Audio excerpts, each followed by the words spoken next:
Revelation chapter 5, verse 1. And I saw in the right hand of him that sat on the throne a book written within, and on the backside sealed with 7 seals. And I saw a strong angel proclaim with a loud voice, "Who is worthy to open the book and to loose the seals thereof?" And no man in heaven nor in earth, neither under the earth, was able to open the book, neither to look thereon. And I wept much, because no man was found worthy to open and to read the book, neither to look thereon. And one of the elders said unto me, "Weep not, behold, the Lion of the tribe of Judah, the Root of David, has prevailed to open the book, and to loose the 7 seals thereof." And I beheld, and lo, in the midst of the throne of the 4 beasts, in the midst of the elders, stood a lamb as it had been slain, having 7 horns and 7 eyes, which are the 7 spirits of God, sent forth into the earth. And it came and took the book out of the hand of him that sat upon the throne. I just want to talk for a few moments, if you allow us to, from the subject, slain but still standing. Slain but still standing. If I would poll you this morning to just tell your story of what you've been through in the last 20 years, somebody close to you would be so devastated, they would probably be inclined to change their seat. Some of you have some stories that people cannot imagine you even went through, let alone survive, and you still standing and got a praise right now. I don't have to search long and hard to find someone in this building or on your road that have shed some tears over some serious stuff. I'm not talking about some play stuff because somebody unfriended you on Facebook. I'm talking about you've been through some real stuff in your life where you couldn't tell your ups from down, your day from night, your today from your tomorrow. And you look at yourself right now, you even surprise yourself that you're still standing. Do I have anybody in the building that can say, "Reverend, I've been slain, but I'm still standing. I've been ridiculed, but I'm still here. I've been left out for dead, left out to dry, but I'm still standing." Sister Carol, sometimes it may not be the crowd that give me a praise. Sometimes I got to look at myself and praise God for what He done for me. So if nobody else have a reason to praise God, I can look at my own self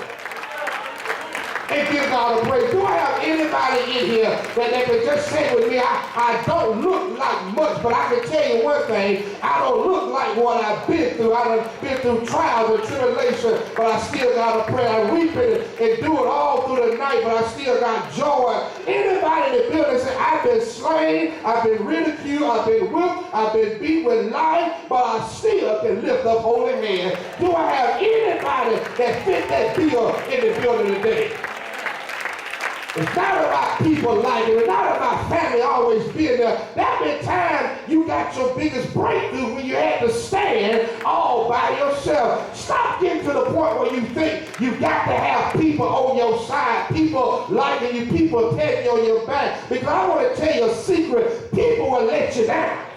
People will turn their back on you. People walk out your life. But when you realize you got a God that'll never leave you nor forsake you, you realize it wasn't about the people know-how. It's because of the God that you serve. Do I have anybody in here that got a God that's bigger than your problem?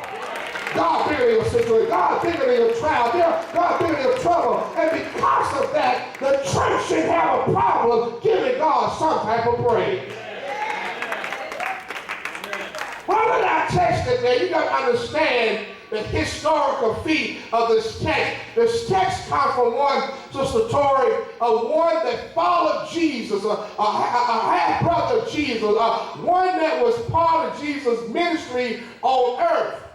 He saw Jesus, he lived with him, walked with him, and talked with him. He worshiped his brother, and now his brother is gone on. He's seen his brother die on the cross. He is now on an island called Patmos, a sulfuric island, an island that is a volcanic island. There's no life, there's no vegetation there, and because there's no life, vegetation there, John was perhaps there all by himself. No birds to tweet in the morning, no dogs to bark in the middle of the night. John was there by himself, not because he had chosen to be there, but John was there because he would not deny his commitment to Christ and worship the King. I stopped by to tell you, you better be careful when you deny God and worship everything else. I feel sorry for Quentin. I feel sorry for him. Don't let the Kardashians get your eyes on where you come from. I stop by because sometimes we get stuff that we forget where we came from. Don't let your $100,000 job forget when you didn't have food on the table. Don't let your Mercedes make you forget when you had to ride the bus. You gotta be careful and don't take your eyes off God, because it was God was there when you didn't have a degree. It was God was there when you didn't have a family. Don't you know? You better keep your eyes on God. And John said, I refuse to deny the God that I seen feed 5,000 folks with 2 fish and 5 loaves of bread. So if you got to kick me out, go ahead. I'm going to keep my eyes on God. Do I have anybody here that have trials, trouble, tribulation, hardship, and hard times, but you still got your eyes on God? You have grown to realize that he may not answer right now, but does not mean he's not on the way. And so John was exiled because he loved God. And people, I used to say young people, but old people, middle-aged people, wherever you are, people will sometimes ridicule you because you love God. Don't think they like you because you go to church. Matter of fact, they don't care about you going to church, because going to church don't make you love God. But John was committed. He said, listen, if you got to exile me, kick me out, go ahead. The kingdom would have caused an uproar, so they kicked, exiled him out, and left him there to die. But I want to tell about 10 of y'all here, sometimes God got to get you in a place by yourself so you can really hear from him. John was on this island called Patmos, and while he was there, Dr. Jones, and said on the Lord's Day, he was caught up in the spirit, and God began to reveal things to him to tell the pastors of the 7 churches how he will recover. Tell them, he that has an ear, let him hear what thus says the Lord. How they need to get the house in order, because God was coming back. Yeah. And John had walked with Jesus all this time, hoping that one day his name would be revealed and can hear him say, well done. Stop living to please folks, Tremont. Because people cannot put you into heaven, but they sure can run you to hell. Matter of fact, according to the text, nigga running, there was nobody even worthy in heaven or in earth that could even open the book to see if your name's in the book. We live a life to try to please folks, to make them think we got it all together. Service note right here. Let me interrupt this real quick. We don't have it together. Amen. We are saved only because of God's grace. There's some people on your road got some issues. Look at them real quick. And just glance at them, turn back straight, look at them. I don't want them to stand there. But they don't want you to, they all got issues. But because of God's grace, many of us will find our name in the book, not because we're perfect. Some of y'all still looking. Don't stop looking there. Many of us will find our name in the book, not because we're perfect, but because we serve a perfect God. And because of his grace, we get things we don't deserve. So when you see my name in the book, it's not because I've been perfect. It's because I serve a risen Savior. That's why I praise God. I don't praise God because I haven't made a mistake. I made mistakes. I feel bad, feel sorry, regret. But at the same time, I thank God I have a Savior that will forgive me, cast my sin as far as the east is from the west. Do I have about 10 folks in here like me that say, thank God, I haven't been perfect, but I serve a Savior that will forgive me for all my sin, and I too have a right to be in the book. And so John there in heaven, and he began to cry out, Dr. Joel, because there was nobody worthy to even open the book. And while he was crying, one of the 24 elders said, stop crying. There's someone from the tribe of Judah, the root of David. And he looked around and he saw a lamb that had been slain, but it was still standing. This lamb had 7 eyes, 7 horns, the seeing eyes of God. The 7 horns identify with the boldness and power of a horn of an animal. You got to understand, our God may have been slain, but it didn't kill him. He still has enough eyes to see all what we're going through, still have enough horns and power to take care of my trouble. Even though Jesus was that lamb, he was slain, he still have enough power to take care of our salvation. Do I have anybody know that's enough to give God praise for? He was slain, but yet he's still standing. And I think about and make that practical for us today. How can that relate to us? Jesus was slain, and you got to understand it was Jesus because they said it was, in this glass of sea, there was a glass of sea, there was a throne, and one that sat on the throne, and to the right hand there was someone there. And this time it does not say it was Jesus, it said it was a slain lamb. But Bible students and Christians know that Jesus was a lamb. And you remember what happened on Calvary, he was slain. And if he came back, risen, walked around 10 days, went back to heaven, and he sat right hand of the Father, and so he's already there, but yet he may not be in the form of Jesus because this time he's been slain by people that profess to love him on Sunday, but shouted crucify on Thursday. Don't be moved too fast by people that throne you one day and shout crucify you a few days later. Some of the same people that say, I love you to death, will be the same one that try to make that happen. You'll catch that later on. And so, I want to give 3 things to help you realize when you feel slain, you can still stand also. Because as believers, there's going to be time it's going to seem all hope is lost. There's going to be times like the only thing you can find is no hope. You're going to be depressed, despondent, in despair, feel like you're all by yourself. But I stop by to tell you, you still can stand. Number 1, let your dried tears be a reminder that there's still a God. Let your dried tears be a reminder. But there was somebody in heaven when the elder said, weep not. Sometimes we forget that this is not the first time you're going through some stuff. It may be rough right now, but if you remember, this is not the first time you cried over some trouble. And I hear people say, well, Pastor, I got a call with the members. She calls it, Pastor is back, the counsel back. And she sounded encouraged. I was encouraged. I said, God done it before. He can do it again.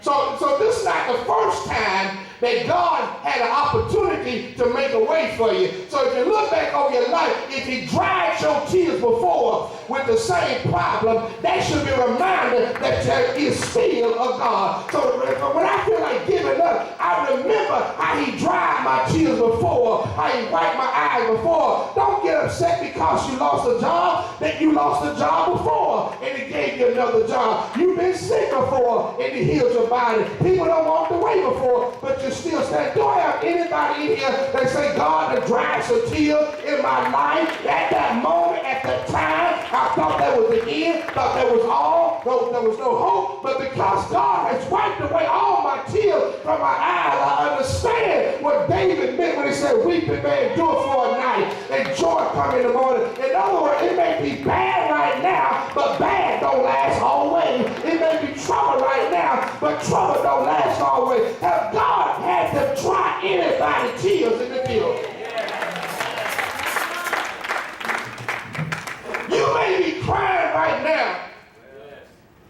if you cry enough, you say, you know what, why am I crying?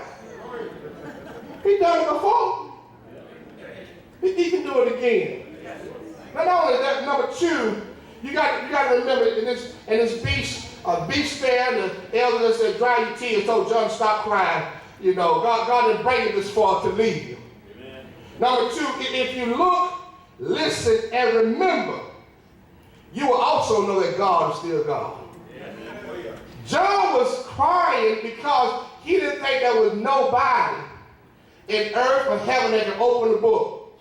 But an angel kind of got his attention, and he looked and saw a lamb that was slain. And his lamb had 7 eyes, 7 horns, not 7, meaning 7 different, 7 spirits. The oneness of God had the Holy Spirit. And so if you look at your life, where your life came from, you should be reminded there's still a God. Amen. If you listen to the testimonies of others and what other folks going through, that should remind you that there's still a God. If you remember where you used to be or who you used to be, that should be a reminder that God is still God.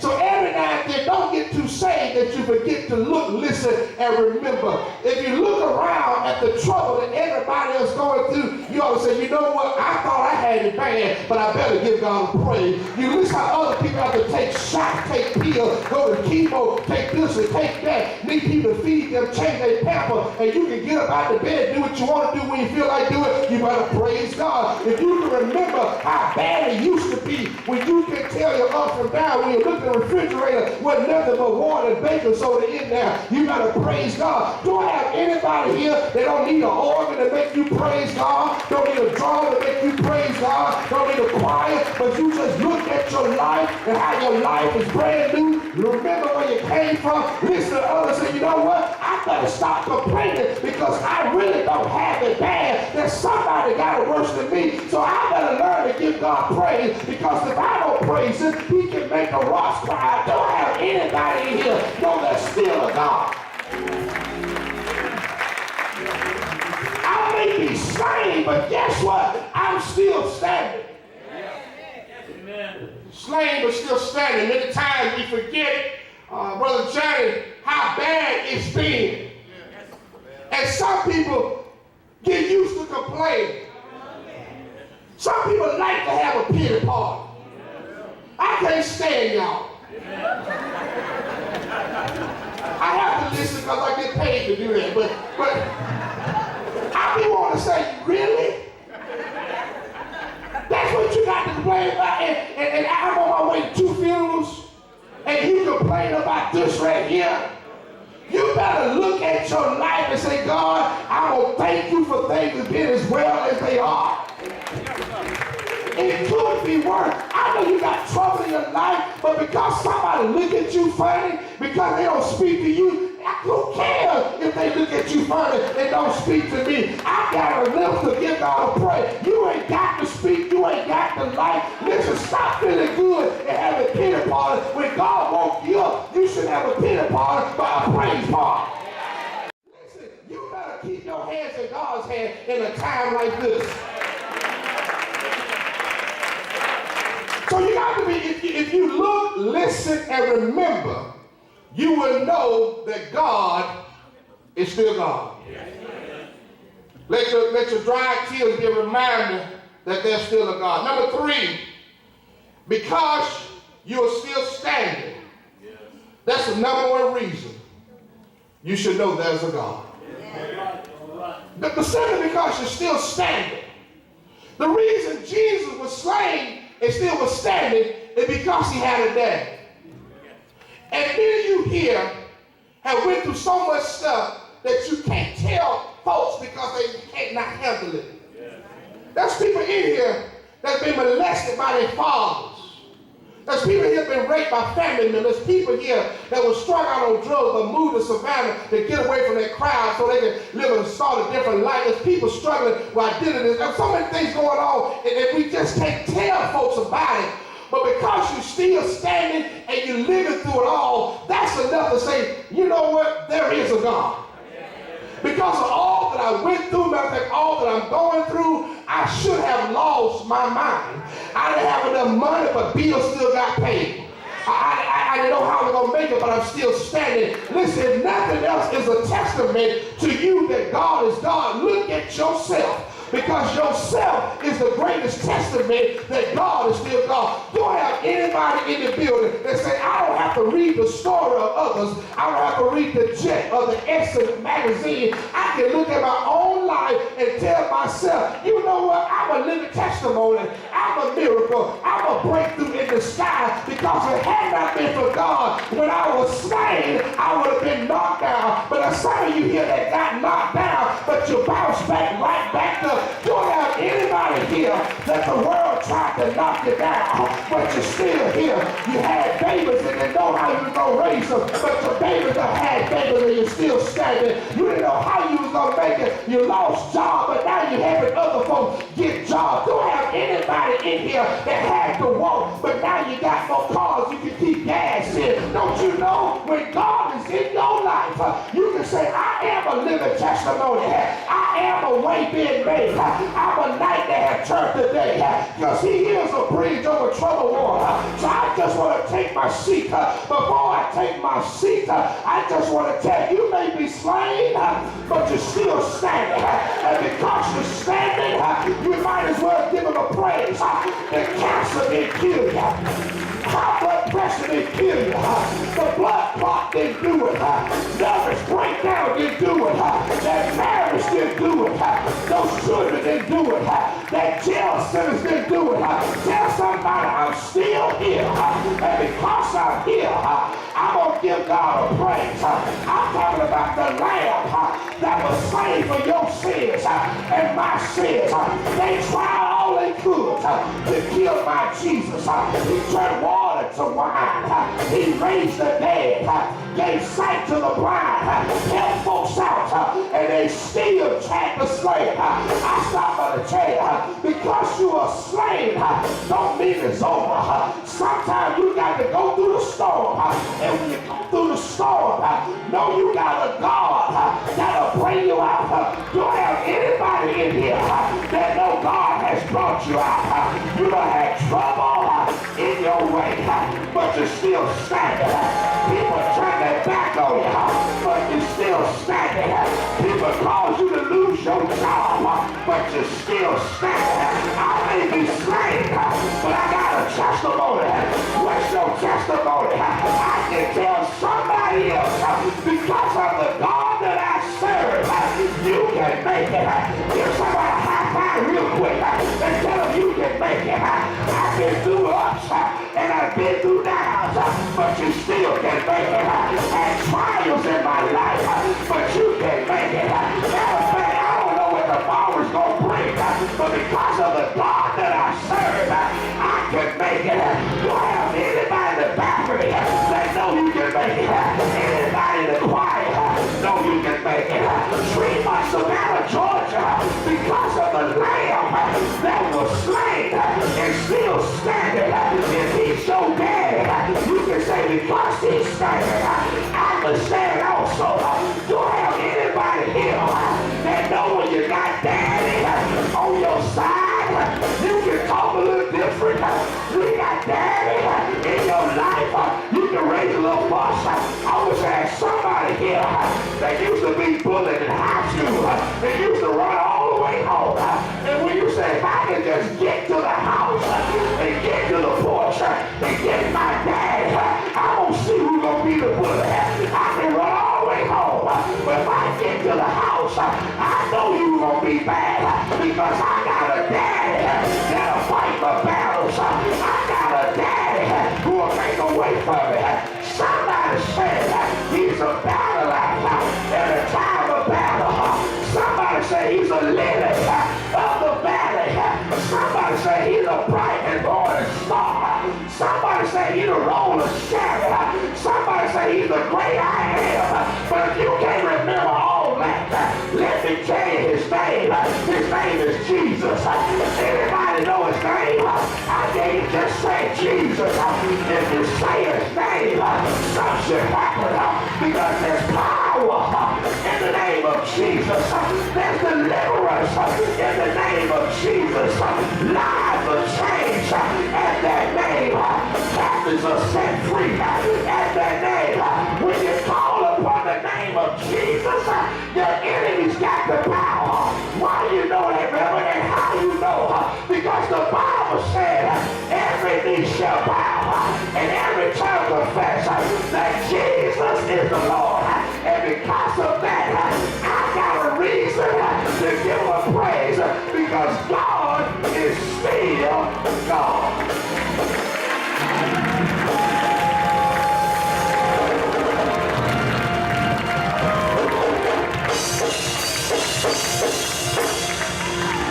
He was slain. And John looked and said he was standing. The lamb, it don't take much to kill a lamb, because the lamb's not going to bite back. Matter of fact, it won't even run away while you beat it. It said it looked as if it had been slain, but yet it had 7 eyes, 7 horns. And see, some of you got scars all over you. You look beaten, but you're still standing. Don't let the stuff beat you down, keep you from standing. Well, sir. My mom 81 in June. And I tell her, that's a blessing for me. Yeah. Because I've been a lot of 40-year-old mamas. Yeah. So I'm thankful. I talk with her much of Papa, definitely every Sunday. Because she's my #1 fan. Amen. Mamas love their boys.